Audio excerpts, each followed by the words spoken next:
Hey, y'all. David Helman here with Kyle Youmans for DallasCowboys.com at the, nice new digs for the Reese's Senior Bowl. No disrespect to Lad Peoples Stadium at all, but Hancock Whitney Stadium here at South Alabama is it's a step up, right? It's absolutely a step up. It's a state-of-the-art facility. First off, they've got the indoor kind of in the distance over there, but we haven't needed that yet because the weather has actually been phenomenal to this point. So there is some chance for rain the next couple of days. Cross your fingers, I'm Kyle. crossing them. But it was a great first day. So the stadium's nicer.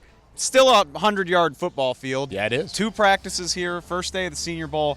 Just tell me your number one, your biggest impression from the first day of practice. Well, I think first off, it started with the national team. First off, they took the field at about 11:30 today, and it was really the offensive line in the trenches that took center stage, which is really encouraging for Cowboys fans out there, because if you ask what is the number one need for the Cowboys, it's probably going to be in the trenches. And I thought there were a couple guys that really stood out. Andrew Stober from Michigan, a guy who plays guard and actually played tackle at Michigan, but can kind of translate as a guard, was really impressive on the interior. Trevor Penn, a Northern Iowa player. Big name to know here. Great name to know, and he's a big body to know too. 6'7", and he showed every single inch of that along the way. I thought the offensive line had a really good first practice and showed out as well. And then the second practice was more of a focus on the skills players. I thought some defensive backs were really solid. There was Andrew McCreary from Auburn, who was really impressive throughout the day, showed some versatility as an outside corner, as an inside corner, played in the slot quite a bit and was really good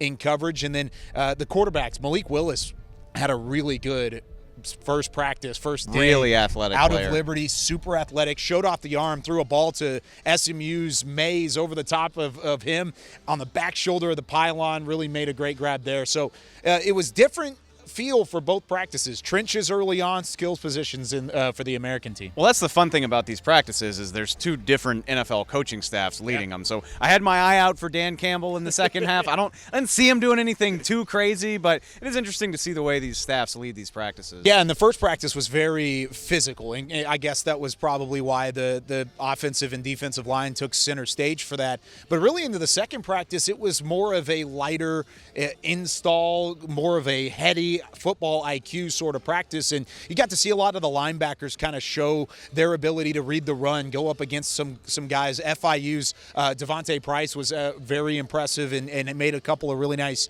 cuts throughout the day. And then right at the end, it was really interesting what Dan Campbell and that Lions staff did. They took their most impressive lineman, which at least for the offensive side, it was Cade Mays of Tennessee and then Darian Kennard from Kentucky, and put him against the edge rusher Jermaine Johnson from Florida State in a one-on-one, like a real showcase kind of deal. It really was, and they had the rest of the teams watching them.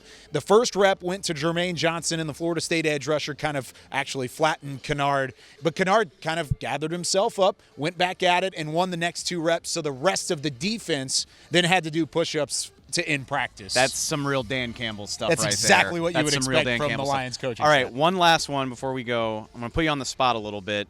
We came into this with a short list of names, these are the guys to watch. Yeah. Give me a guy you saw today who you knew nothing about, who you were like, okay, a little bit of a player here. Oh, man. I think the first one that stood out, and maybe it's because I didn't necessarily think he would be a conversation piece for the Cowboys, but Trey Mcbride, Colorado State tight end, was really impressive. Made some nice catches, yeah. Took the top off, and then I was kind of concerned in his ability as a blocker, because when I'm looking at tight end prospects for the Cowboys, I'm looking for a blocking tight end. I want somebody to be physical, to maybe rotate, whether it's Blake Jarwin or Dalton Schultz, whoever the Cowboys keep this offseason. I want a guy to rotate in there as a blocking piece. Well, McBride, who I knew was a pretty solid receiver, could take the top off. He actually was better as a blocker, in my opinion, today, in the way that he stepped up in the run game and was able to pass protect in a couple of opportunities as well. It's like therapy. We're talking football. We're putting the playoffs behind us. Yes. A lot of good players here at the Senior Bowl. So the first day